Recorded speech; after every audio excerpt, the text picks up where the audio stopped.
It's been very, very powerful sharing my story and hearing from others. And I actually I've been surprised at how much more strength and power I feel when people come forward to share their stories as well. Because like I was telling you guys before our interview, a local newspaper did a story on me, and so I showed up at yoga, and one of my yoga friends has said, "Oh, can I hug a celebrity?" And this lady's like, "A celebrity? Huh? Woo, what?" And I kind of chuckled, and this lady had never spoken to me at yoga before, and then suddenly she's telling me her story, and I still to this day don't even know her name, but that could have been the first time that she ever said anything. And I found the more I shared my story, the more there was like growth that happened from it, right? And it's a hard subject to talk about. I realize that. And so I've even had friends who have come up to me and said, "Oh, Laura, you're so powerful. Let me know if there's anything that I can do." And I said, "You know what you can do? Share my story."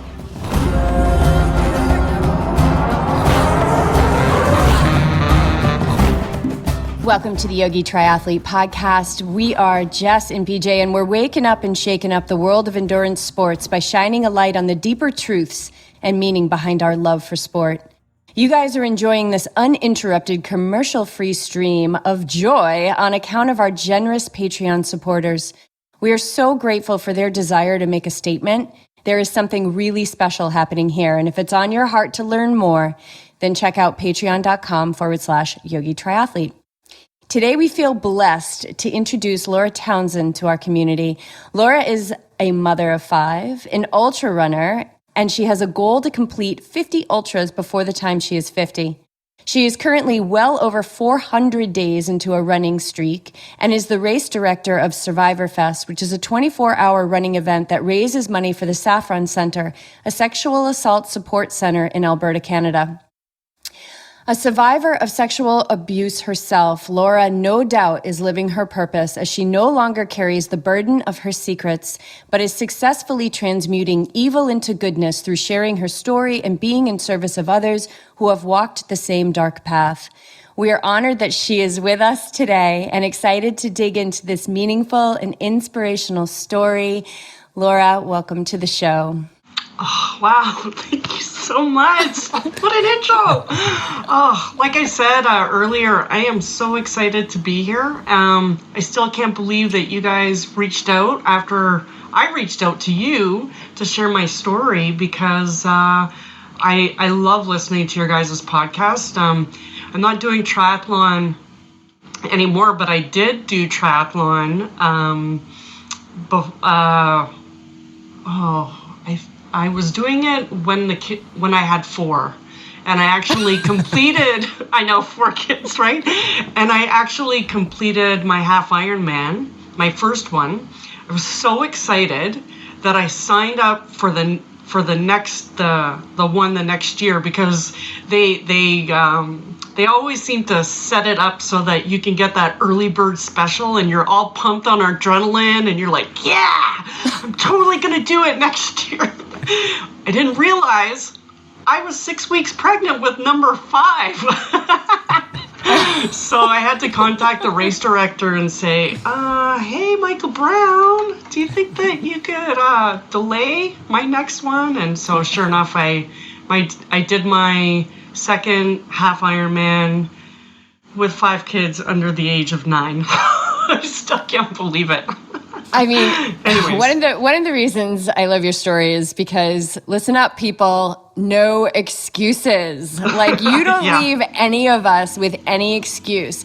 I've also heard that you do like pretty much all of your runs outside, and like maybe one day when it was negative 45 degrees, you did a workout inside. Like, yeah. That's crazy. I mean, of course, here I am in a tank top, right? And I'm wearing a woolly hat and a hoodie because I just returned back from my run, and well, minus 17. I'm not sure what that is in, oh my God. in Fahrenheit. It's cold. It's cold. What are, BJ's doing conversions. Yeah. We're getting on the Googles. I had icicles in my eyelashes. So are you on the trails at this time of year? There's still trails available, like packed snow, or are you on the road? Yeah, so I've got a little bit of a... Did you figure it out, BJ? Yeah, could you tell by his face? 1.4 degree Fahrenheit. Oh my. We should mention, Laura, that you are in Canada. Yes. That's why when you guys had, Paula on, Paula Findlay, I'm a huge fan of hers because she's from Edmonton, and she was doing triathlon when I was just,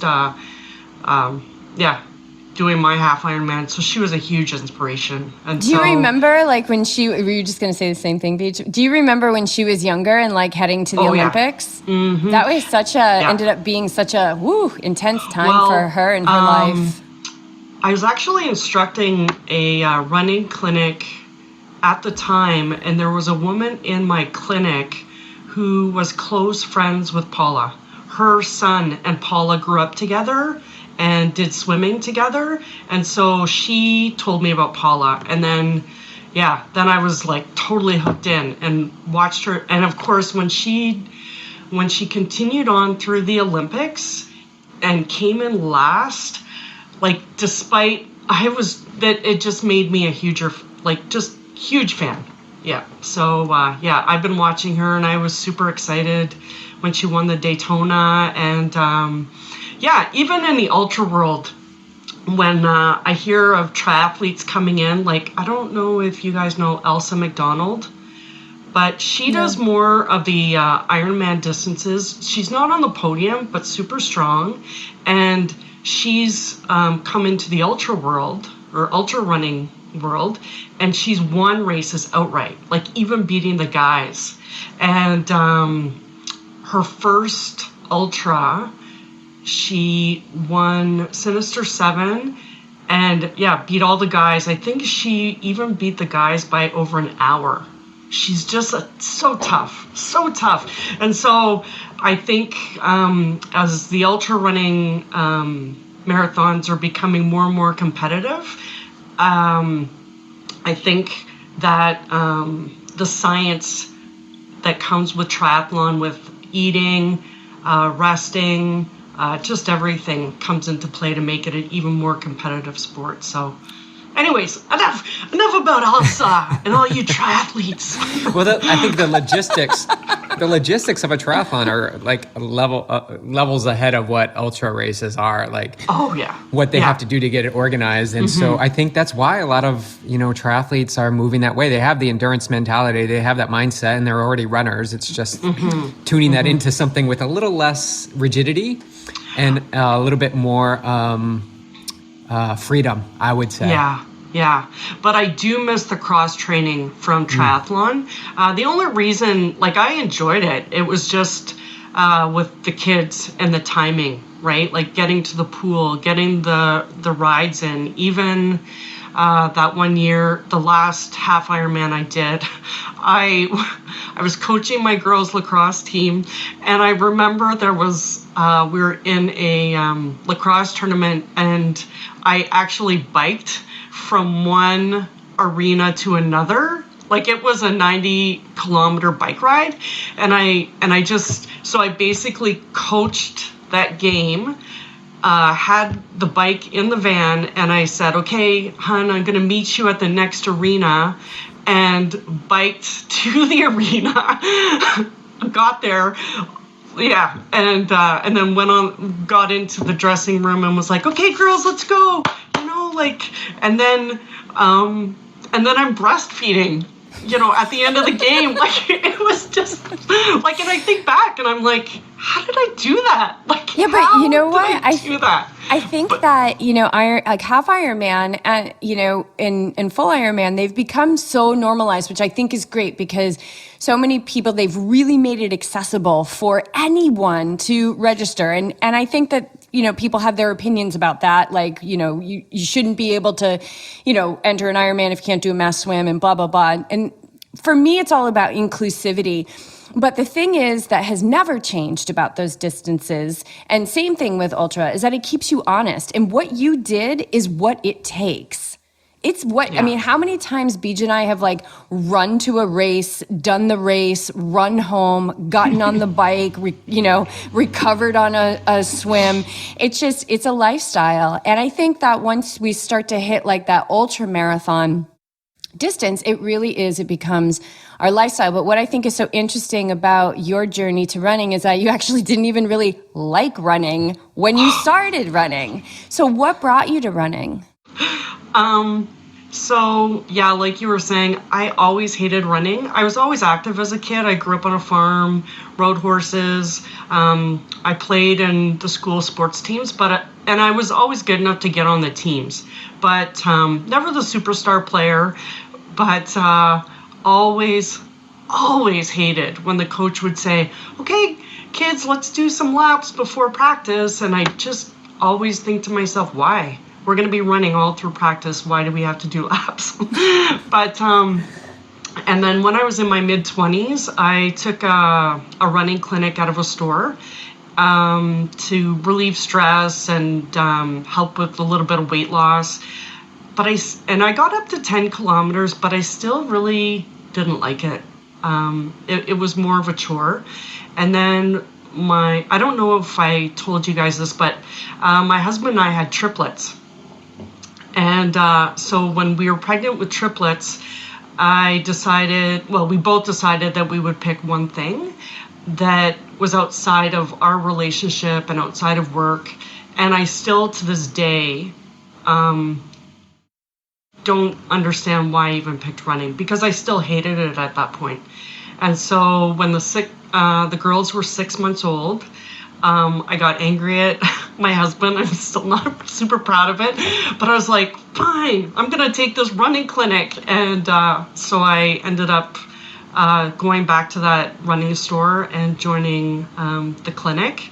And so it was a learn to run clinic. So I started right from the bottom again. And then I took I just kept taking them, and then actually completed my first half marathon when the girls were just over 1. And that was just training on 2 to 3 days a week. I remember coming to the clinic, telling the instructor, Don, who has become a really great friend and mentor to me. In fact, he always gets a little upset when I call him my mentor. But I remember coming to the running store and telling them, oh my God, I've only gotten 2 runs in this week. In fact, the last time I was outside was when I was here. And he just was very reassuring and would say, don't worry, you're cross-training with taking after 3 babies and, with the sleep deprivation and everything else. And so I just continued on. And so my first half marathon, I did it in 2.5 hours. But I think because I didn't do that much running and the sleep was an issue, so I wasn't recovering fully, I think it kept me pretty injury free. Yeah. Which keeps you out there, which keeps you out there moving. What did you dislike the most about the running? Like, what can you pinpoint? Like, what? I can't. I still don't really know, but I do know that when so with this, what changed was I met another mom, and her and I were at that same speed level. We were at the very back of the pack. Our instructor would come back, Dawn, and he'd say, how you girls doing? And we'd just be plowing along, chit-chatting about kids and family and being a mom. She had 5 kids, and so we just had a lot in common. And it ended up being a 2-for-1 deal for me. I would get my social time, and I'd get outside and be active.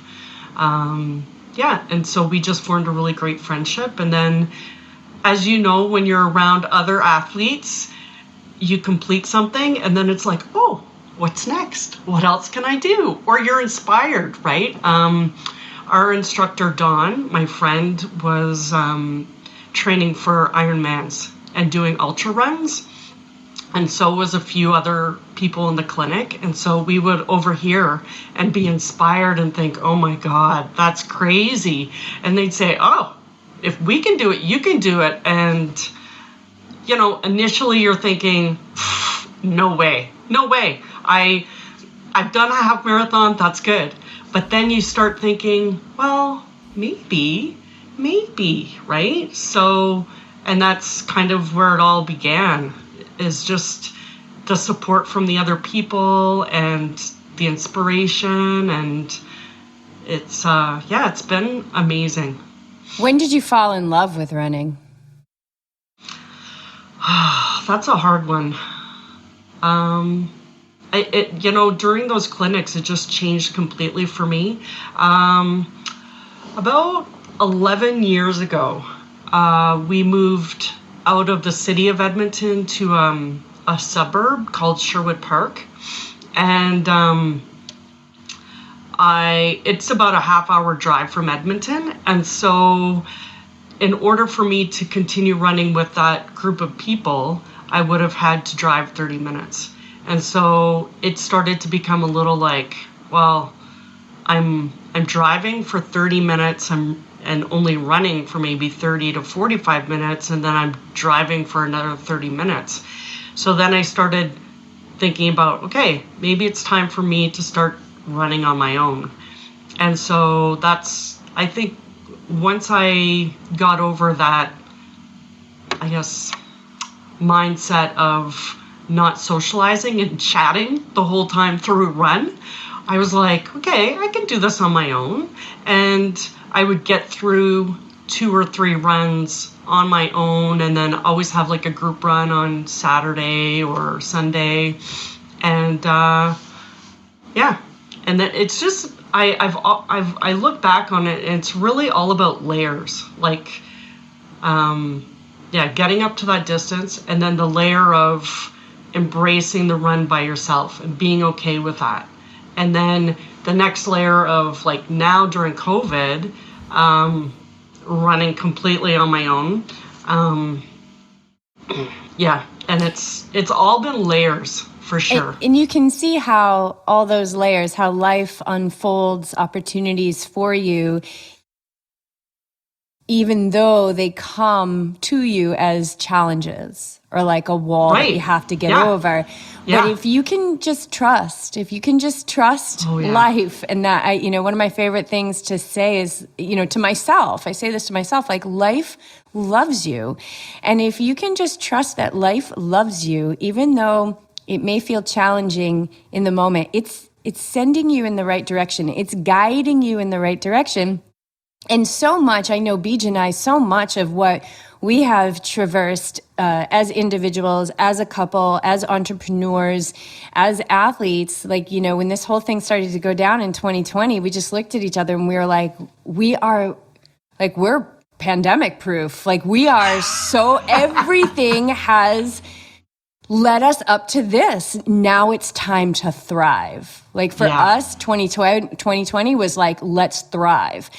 And thriving means you're going to expand, which means you're going to receive more challenges, right? Mm-hmm. But you got to be willing to, I love that idea of layers, right? Like, it's the layers that that prepare you for what's next, and at the same time that shed you of what you no longer need, what you've outgrown.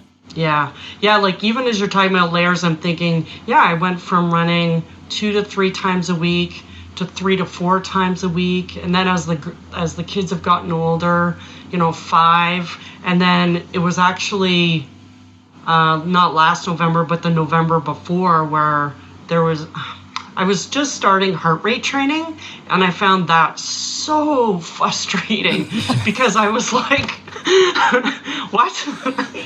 I can run walk? 50K, but my heart rate is not, Sounds like you were training in the gray zone. This where I'm supposed to have it. Mm-hmm. I remember going to my coach and being like, at first he was like, here's what we want to do next. And I'm like, okay, sure. And then I go out for my first run. I hardly even ran. I was walking most of the time. And so a couple days later, I'm like, right? Like, but that, so then I started the run streak thinking, okay, if I'm running more consistently and more often, maybe that'll train my heart rate, more efficiently. But then this heart rate training was really a game changer, life changer, really, because it's made me slow down. So that ego that wants to no, I should be doing this run, at this pace, and 10K under an hour, and that sort of mentality, it just, that's not happening when you're heart rate training. And so it's really slowed me down. It's made me sleep way better. And it's been a real life changer for me, for sure. So I'm not super fast, just like I've always been. I'm just really steady and strong and get it done. So far we've seen two things: the running and this heart rate training, which are like extreme examples of opportunities for resistance, because you just don't like it, like you don't understand. And and I want to point out, that's where most people stop. They will stop right there because it's the resistance is so strong, and they're just tied to their belief system, like it has to be a certain way. Yes. But you've sort of, like Jess was talking about, these brick walls are showing themselves, and you're like, well, okay, well, here's a big brick wall. There's got to be something to it. It's in my awareness, and I'll figure it out eventually.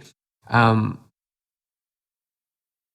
you share with our audience, like, how extreme that the resistance was when you had the heart rate training and you had to walk, and now where you're at now? Like, I think you have a running streak over 400 days. Is that true? Yeah, this morning was 459. With no injury. I can't believe it. Oh my God, you're like BJ's dream consistency. He dreams about athletes being consistent. It's a cuckoo crazy dream. You might have taken consistency to the extreme, but that's okay. But I love that. So consistent. I mean, that's what I'm getting at, is that consistency. Like you've turned the corner where you're like, okay, well, I resisted, as most people do when they're told to slow down. But there's a deeper meaning to it, and there's a wider, expansive area for joy and happiness at the end. And I think I know you're probably experiencing it right now in this streak. Oh yeah. Yeah. I feel stronger and spiritually, physically, mentally. And if you would have told me this at the beginning, that's why I say it really was a life changer. And I've gone back to my coach and I've said the same thing to him. It's been amazing, and I don't know. I wish I could answer your question with more clarity, but I'll remember it, and I'll have to come back to you after a really long run. Well, I think we're asking to dial in on a specific moment, but I think what you're living and what your story is showing us is really what we live ourselves, is a little bit every day over a long period of time, and the layers, and it's this whole life is a net gain. If you look at that course map of an ultra, you're going to see peaks and valleys all over the place, but you don't go, peaks and valleys, I can't sign up. You go, no, what's the gain? Oh, the gain is 5,000 feet. Awesome, I can do 5,000 feet. We're always moving in this trajectory of a net gain, right? Life loves us. We're gonna go down into the valley, but we're gonna climb an even higher peak on the, when we realize that it's only us that's going to get up and get back on the trail. Yeah, and I do, I have crappy runs. there are some days when I go out and I'm like, what? I still am this slow, or I'm still taking a walk break. There was one day, where I'm checking my watch and I'm like, what? I'm still running and it's 15 minutes later and I haven't had to walk to bring my heart rate down. And then another day I'll head out and 5 minutes in, all of a sudden my watch is vibrating and I'm like, what? But I slept great last night. What the heck is going on, right? But it's really, really interesting. It's been a great training tool. And I can remember listening to other podcasts where other athletes would talk about heart rate training and how frustrated they would get. And I'd be like, okay, I'm not alone. I'm not alone in feeling this frustration. And I think that's like helped too to let me see what was going to happen in the end. I use Mark Allen as a huge example. I think it was Mark Allen, right? Who won all the Ironmans, and he hasn't had any hip surgeries, any shoulder surgeries, no surgeries, where there's other Ironman athletes who have had to have surgeries because they trained so hard, right? And so I think of him and I think it's Rich Roll too, who's a huge advocate of heart rate training, and he'll tell stories about how humiliating it can be when you're walking up a hill and you're like, what? How can, but yeah. And that happened to me this morning, actually, where I was walking up a hill and this runner comes running past me and I'm like, oh. And you almost, I almost wanted to yell at them. I've done 35 ultras or 34 ultras and I can, I'm a lot stronger than I look.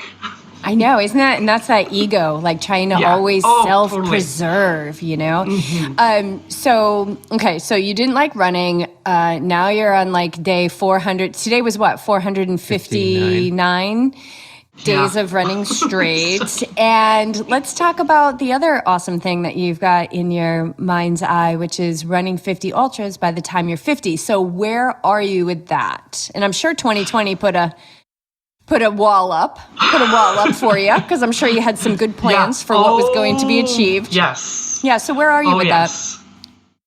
So I'm at 34 ultras. Number 35 is coming up in a couple weeks. My first ultra was called the Frozen Ass 50, and it took place down in Calgary. And I loved it so much that I've gone back every year, except for 1 year when I was pregnant with number 5. And there was another year I missed it because I had sprained my ankle really badly. And so this will be number 10 of the Frozen Ass 50s that I've done. And you never know. The worst it's been is, I think, minus 30. Again, BJ, you'll have to figure out how much that is in Fahrenheit.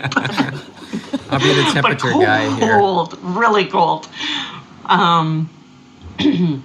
So in a couple weeks, another Frozen Ass 50, and that'll be number 35. So, and you've got how many years? 15 to go. 15 I'm 46 years old. Okay. So about 4 every year now. Okay. I actually, last year, I think I did 8. I did 8 ultras, surprisingly, because, I was registered. I was doing about, I think, 5 or 6 a year to keep on track. And so I registered for races that are local just to keep the costs down and to stay close to home so that it doesn't just, I'm not away from my family for too long. Because the funny thing is I can't wait to get away from them sometimes, my kids mostly. But then when I'm away, I'm like, oh, I miss them so much. I totally get that. So, it's not crazy. I every time I finish a race, I can't wait to see them and be with them. Like I was saying to you guys before the interview, my house is full of techie people. My husband and my kids are all gamers, and I'm not. And so they've ended up doing gaming weekends on the weekends that I go on these ultra running adventures. And so everybody kind of gets to do their thing. it kind of makes me cringe a little bit, but I just keep hoping one day my kids will figure it out and join me on the trails. Yeah, so you've got this passion that your family does not share. And you know that it's like, it's community, it's health, it's moving the body, it's all being of these outdoors, things. Yeah. So how do you just allow them? This is so good. We talk about this a lot. One of our coach, Liz, is so committed to staying in her own lane. She is a mother and she's a runner. And she's always like, I'm staying in my lane. I'm staying in my lane. So how do you stay in your lane and let them stay in their lane and find their way? Because they're not you. They're not you. Yeah. A lot of times I think back to when I was young, and I think I hated running too. And even when I tell them that, they're still surprised because they see how much I love it, right? And then I also think too, a lot of times if I were to, if I would replace the word gaming and running, you know, like I cringe at the thought of gaming or staying inside as much as they do, but they cringe when they think of running. So it's really just being respectful and, you know, I want them to come to it naturally, just like you were saying. You know, they'll find their thing. I don't want them running, you know, like, well, I would love it if they're running, but they need to find their thing, right? So there's other things that their drawing is amazing. They're just good little people too, and that's way more important for me than them being little mini-me's, right? There's other things that I've taught them. Well, my husband too. We can't forget him. Right. If Phil wasn't in the picture, there'd be nothing. No, and they support me. You know, like when I come home, I love like decompressing by cooking. With that farming background, I really love getting into the kitchen and using like basics and cooking from scratch. And so that'll be something. And then, you know, they kind of force me to sit down and relax, put my feet up, watch some shows. Like some people have been learning new languages during COVID. I've been watching TV. Yeah, So you've got, okay, so the goal of the 50 Ultras, and then you're also a race director of Survivorfest. So let's dive into that part of your story, because that's really, I mean, oh man, it just pulls everything together. Your passion, your purpose, your pain, right? Your life beyond pain, and also being in service of others through the funds that you raise, and also just providing a race for people, which I want to say, it looks like you're having a virtual race this year as well as planning an in-person, which is super cool. So if anybody listens to this, they can totally support you in what you're doing. So let's dive into I would love that. Let's dive into that story wherever you want to begin. So, so I was listening to another podcast and I heard about this gentleman who had ran 250 marathons in a year. His name is Martin Parnell, lives down in Calgary, Alberta. And he was fundraising for Kids Sport. This was about 4 years ago. And it was just after I had been at a workshop at the school for the parents. The school had invited the parents to come for an information night to let us know that our local sexual assault center was coming into the schools to do information sessions with the kids. And so from grades 1 to 3, they talk about saying no, boundaries, a little bit about consent. And then they go in from grades 4 to 6. And again, that word layer, they layer on top of what they taught the kids in grades 1 to 3, and they start talking about being a good friend, bullying, healthy relationships. Then they go into the junior high schools and they layer on top of that information and start talking about social media and other things that are age appropriate.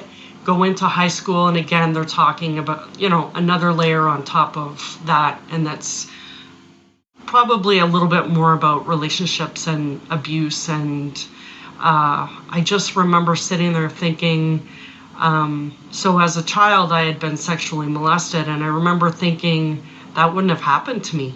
If I had had the information and the tools, it might have looked different for me.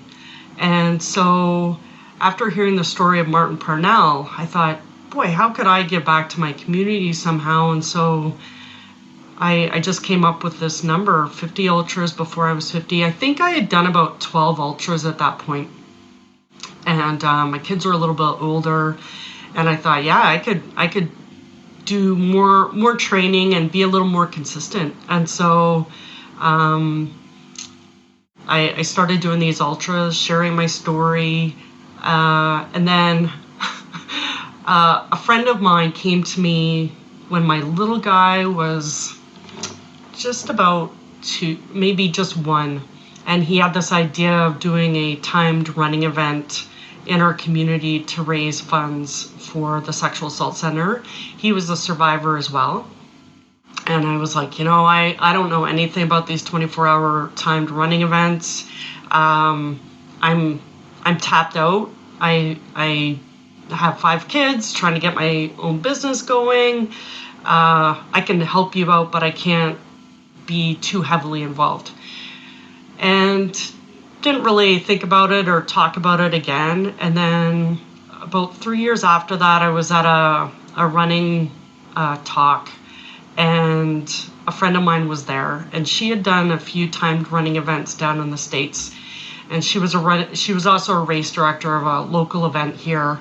And I reached out to her and I just said, hey, Lisa, what do you think about having a timed running event in Alberta? And she was like, I'd love it. That's an awesome idea. And so we don't have very many timed running events here in Canada. It's something that's way more popular down in the States. I think it has to do with the weather. Well, BJ wouldn't be there. Yeah, there's no timed running events for sure between September to May here in Canada. Maybe April.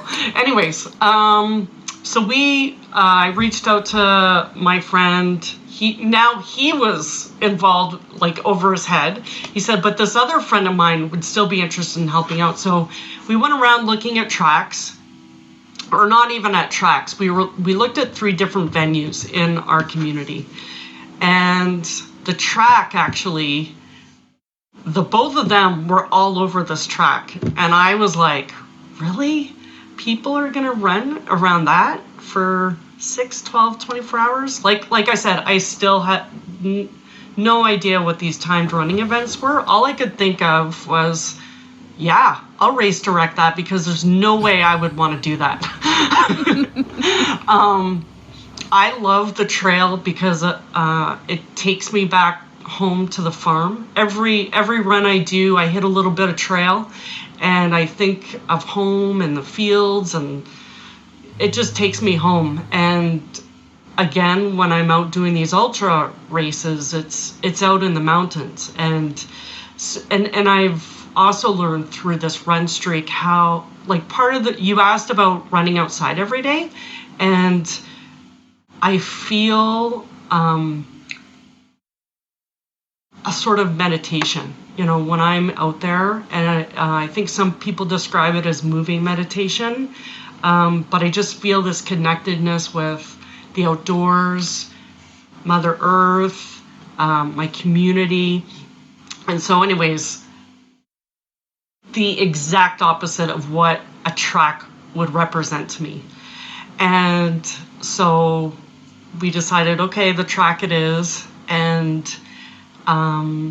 so then as I was organizing this event and learning little bit more about timed running events, I realized what a special kind of event this is. And I realized also why my friend Lisa was so passionate about these timed running events, because it ends up being such a social event.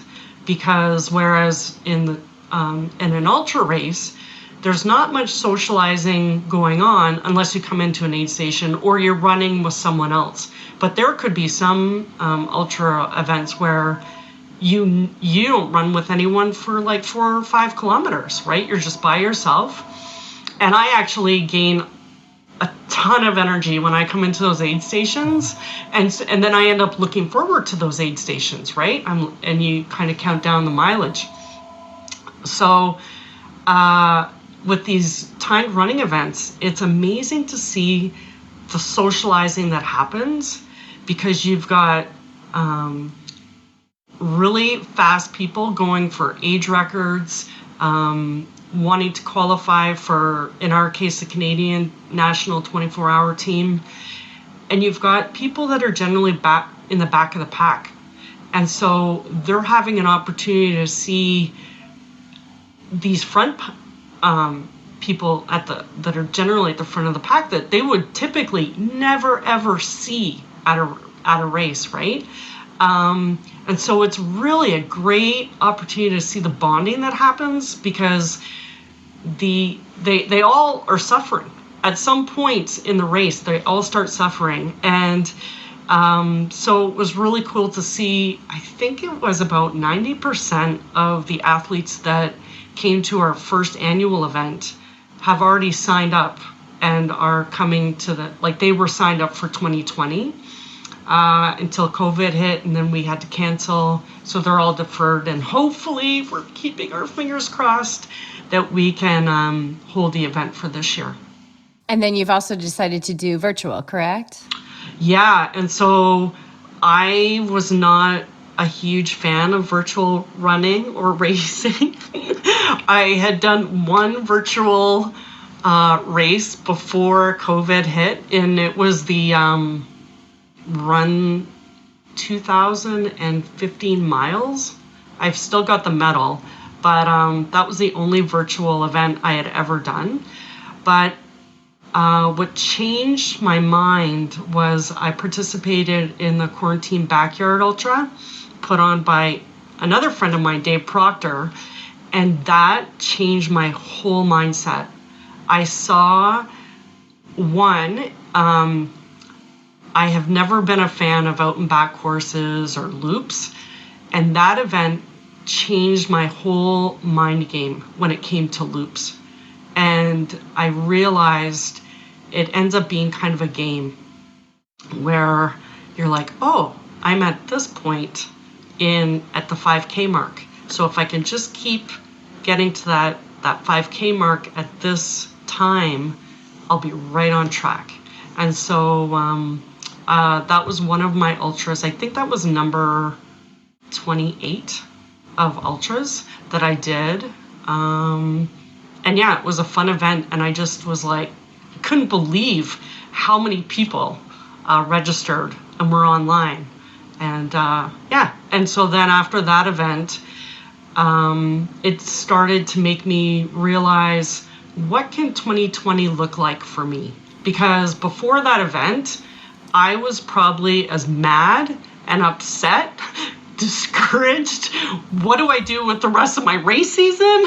Just like all the other athletes, right? And you kind of feel selfish feeling that way when you see everything happening, right? Like people are losing jobs, people are dying, people are sick, and you're thinking, and I remember thinking, oh my God, Laura, really? You know, your race, your mission, like, come on, right? But it was something. The run streak ended up being that little piece that I could control in my own world, and so I would get out early in the mornings and come home, and I'd be like, okay, kids, we got this day. We can do this. We can do online learning. We can live together in 1,800 square feet. And it's just 2020 just asked us to drop, more of our hard lines and get above our mental preferences. This is what keeps us in suffering is I like this, I don't like this, I like this, I don't like this. And I'm as guilty as anybody. And when I notice that I'm suffering, I'm like, oh, it's all because I'm not willing to get above this mental preference that I had, which really just became a preference because of a thought that I practiced. And then it became a belief of who I am. It's just like, come on, let's get under the layers, girlfriend. Like there's nothing here. What? You're the one that's keeping yourself out of your own freedom.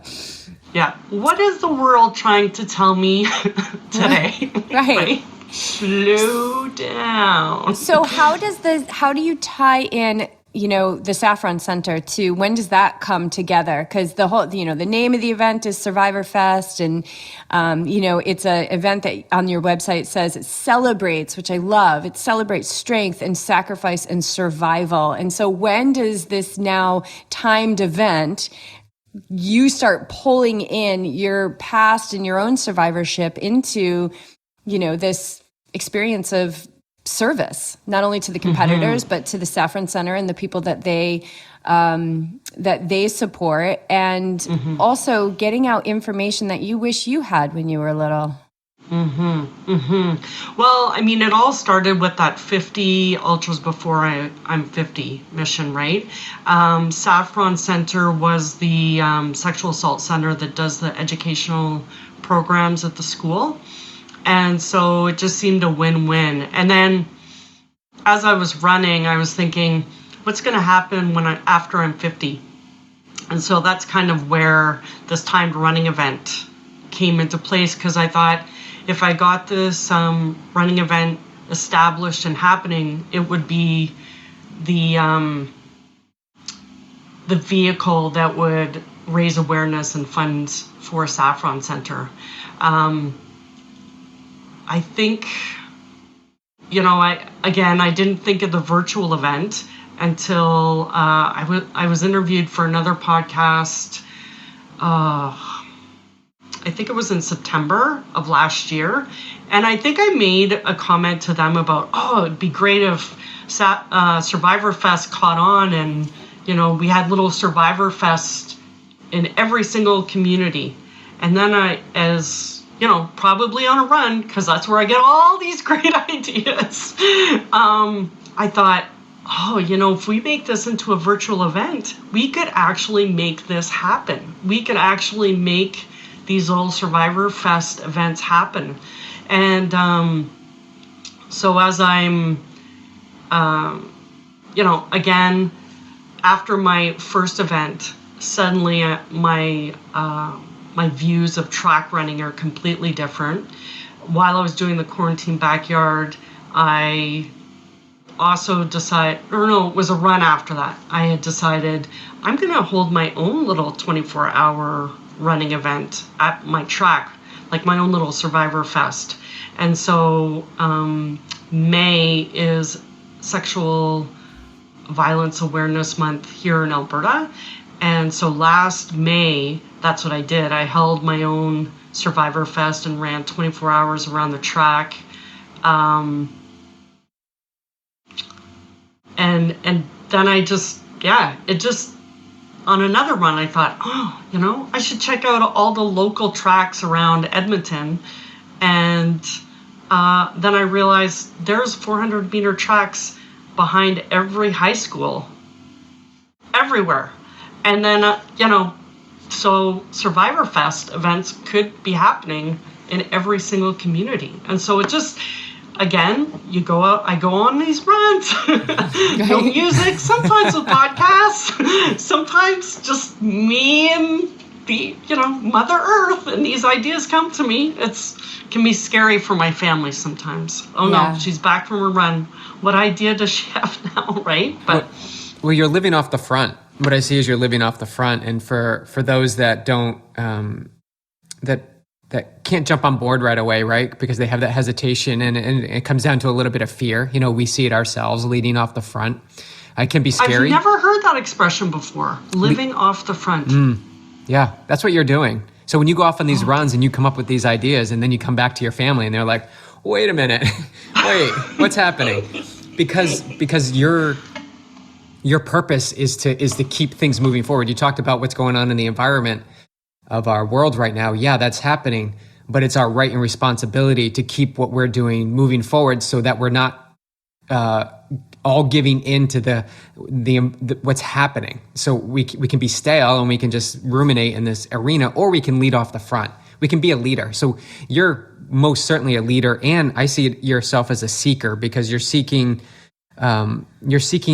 a little bit more depth behind the hesitation and the beliefs that Jess talked about that you have. And time again, you're seeing this and you're just like flipping it over. And I see so much amazingness in your ability to shift perspective, the track, virtual. Like, I'm so with you on many of these things. And it's a mindset shift. You have the ability to see that you're stopping yourself, and you can see that, and it's in your awareness, but you're like, well, there's got to be a little bit something more. So there's something inside of you that says there's more. So you're seeking something. So that's why you got to keep doing what you're doing. You need to be, I love it. You need to be on the front always. See, this is why I love listening to you guys. Well, now that we've got your heart open and you're laughing, I'll ask you a juicy, deep, loving question, which is, where have you made peace with your past?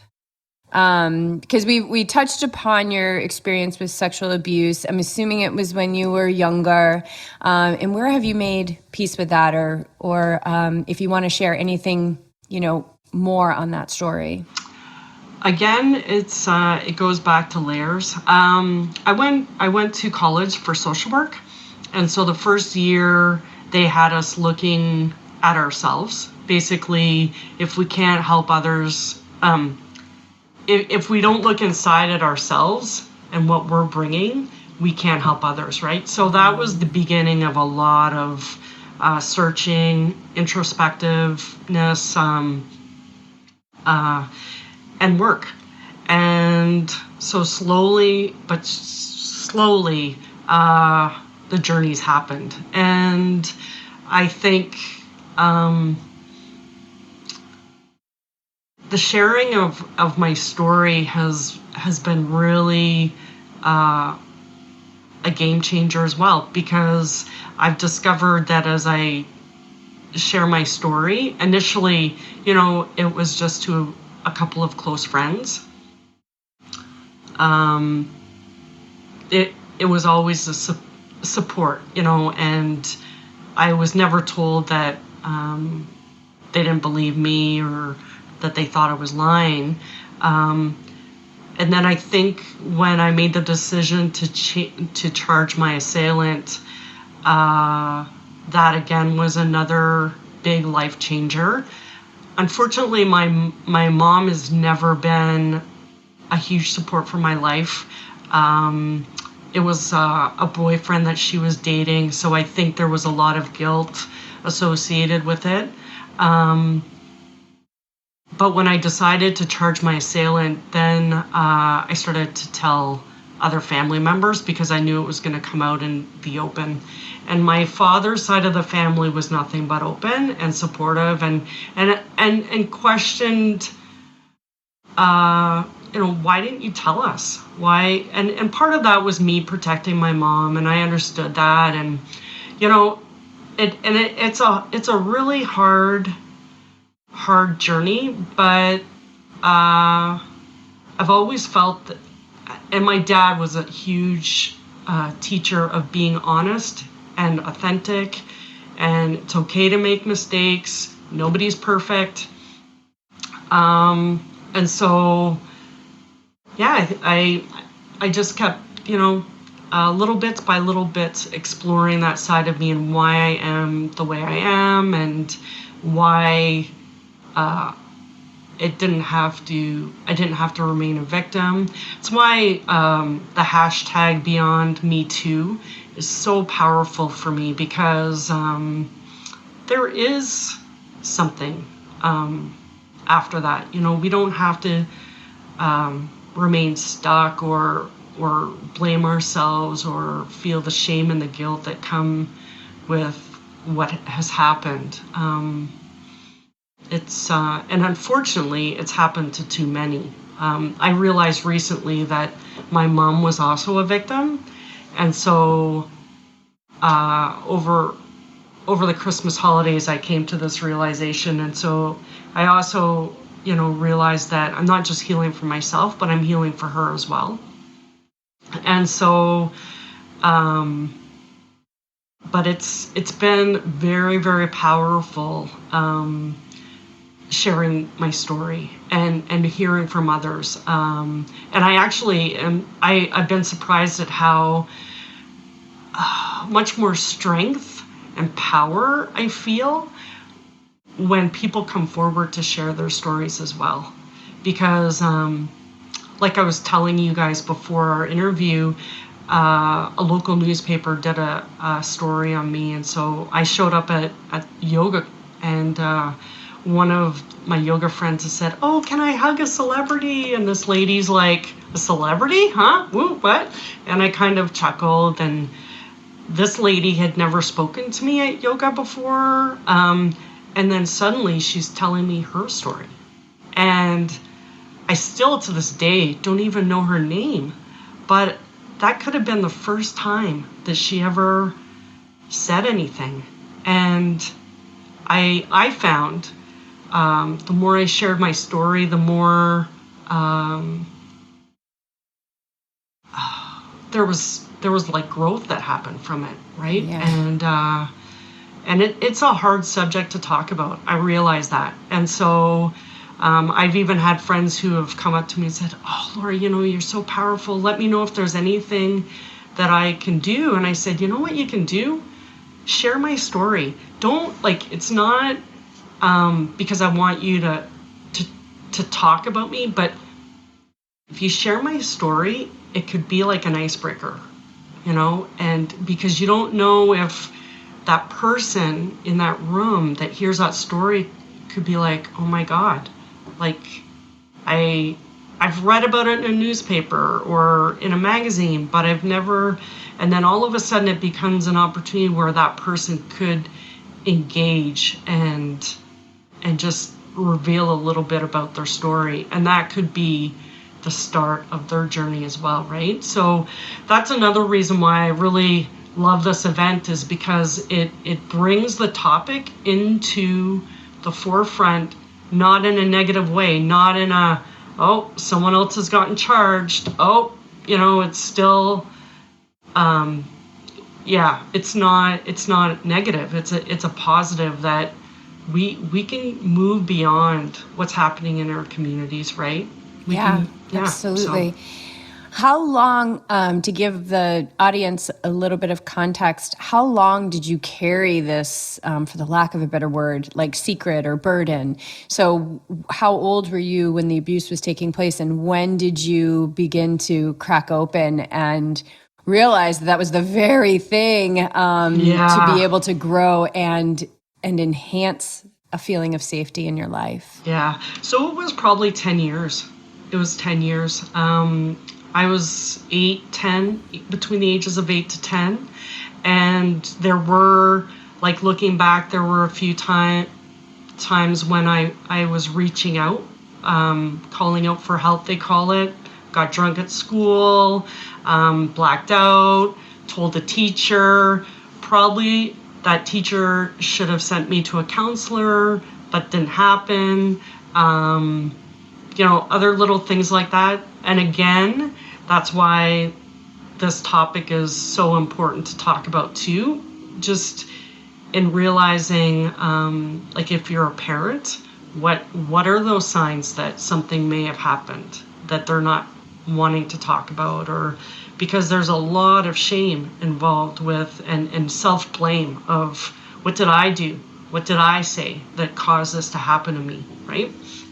And so, and again, it's that, if someone feels that opportunity to just share just a little bit, that can suddenly break open that surface of what has been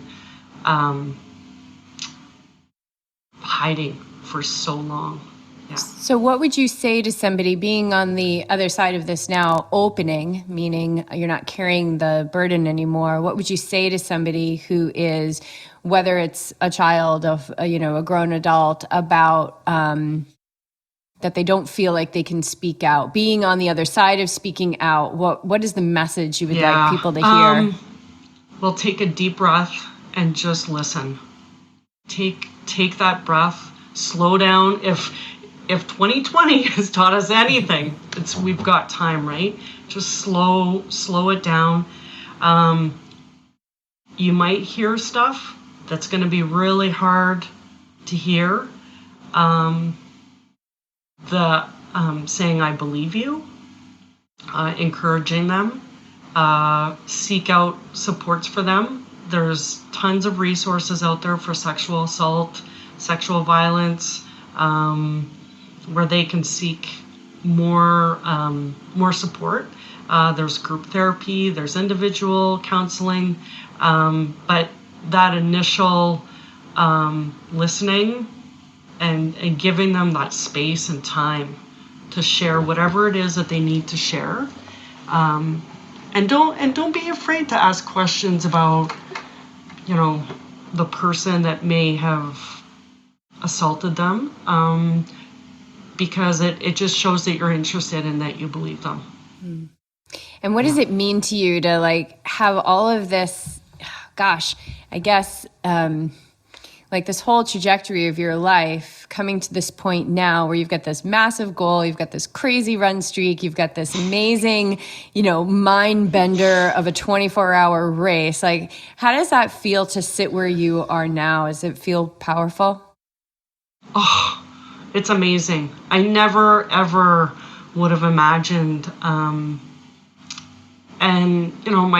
My dad's not with me any longer, but I know how proud, and my grandparents, again, that's why I think about them every morning on my runs through the trails, and because I know how proud they would be. I think of, everything they taught me on the farm about, resilience and being strong and problem solving. I think is the biggest thing that I've learned, and as a survivor as well. It's so tied together, the strength and the resiliency that I've learned through all of this. And so I think about, the farming community that I grew up on, and being a survivor. Every single time I go out on a run, it's all tied in together, and we're so capable. I just say to people all the time, if I can do this, you can do this. Right? Yeah. No excuses. No excuses. Yeah. But it's all little bits. It's all little bits, and I'll be honest, my house isn't perfect. I've got, my kids are getting older, and so our house is in a way nicer state than it used to be, but, we've got, now you can see in the background my dog, and 2 dogs, 2 cats. We are not lonely, but it's don't sweat the small stuff, right? No, all of that will all just, it'll all work. It's all work its way out. So I think what we can take away from this is that we don't have to we don't have to have the big chunk. We don't have to get the 50 races in 50 days in 50 tries. We can do it a little bit over time, and we can have that goal, and we can see it and keep looking at it. But the only way to get to that point is if we come back to this moment of this breath, this conversation we're having, this frustrating moment we're in, and embrace it all, because that's the only thing that exists when you're living life to its fullest, right? It's this very essence, this minute pinpoint time. Jess references it all the time to me. It's like a tiny, tiny pinpoint that we're dealing with, but you stack those up over and over and over, and you exercise that muscle. Yeah. And yoga has definitely given me a lot of that. Yoga was very similar to running in that I hated it at first. Me too. I hated it. Yeah, me too. I wanted to hated it. beat the crap out of the teacher. I had most people are like, oh, I had such an amazing yoga. And I was like, all I saw was rage and anger. No. And even to this day, I love, I hate it. I won a free year of yoga at a yoga studio. And so I said, okay, I am going to go take full advantage of this. It was a really, really nice, well-renowned yoga studio here in Edmonton. And so I was like, I'm taking full advantage of this. And I went and I still hated it. And then I was at our community rec center, just finished running or doing something. Maybe it was after a swim. And I met a girlfriend of mine. She was going through a tough time, and she said she was going into this yoga class, and I felt like she needed just that extra support. And so as much as I hated yoga, I was like, sure, I'll come with you. And I went in, and I don't know if it's because my expectations were so low, because, it's just a community rec center. It's not a really nice yoga studio. I went in, and it changed my whole view of yoga. I had such a great time that I continued to sign up every Tuesday and Thursday. And it was there that I learned the instructor was very much about your practice, your mat, and I really embraced it from then on. And, it's funny, I had a girlfriend who went to a running camp with Rob Krar. I don't know if you guys know who he is, but she went to a running camp and brought back this little rope, and it was a pamphlet that showed all these moves that you could do with a rope. And I kind of chuckled and I said, these are all yoga moves. And she was like, no, it's not. That's not yoga. And I was like, it's yoga. Yeah, I see that all the time. I love it. But now the yin yoga is where I really, I feel like it really balances me. And I was blown away when someone told me that it's actually the harder, that a lot of people find it the more difficult type of yoga, just because there's so much quietness and stillness and with your mind.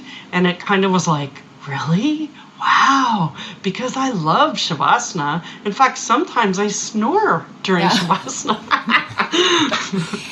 More quiet time. We need more quiet time. Awesome. Thank you so much, Laura. This has been such a beautiful conversation. I appreciate your honesty, your generosity to share, and all that you're doing to be in service of others. And I think the greatest message that I wasn't didn't know what I was going to receive today. It's just how you're this living example of noticing what you're resisting and doing it anyway, because what you might just find love and your life's purpose on the other side of that. We will put links in the show notes to Survivorfest and your Instagram page and the other podcast you were on, and the link to that Canadian Running magazine article that just came out. We'll put links to all that stuff in there. And thank you so much. It's been lovely to connect with you.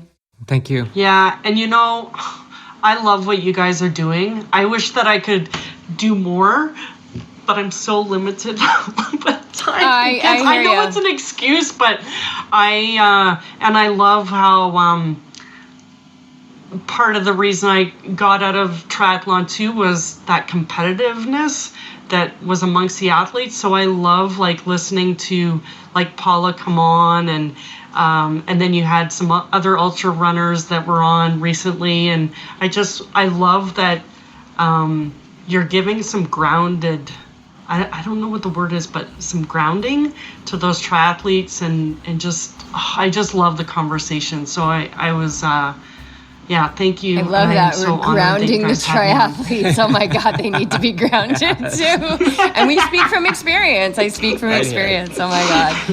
Awesome. Thank you so much. It's been lovely. Welcome. Thank you.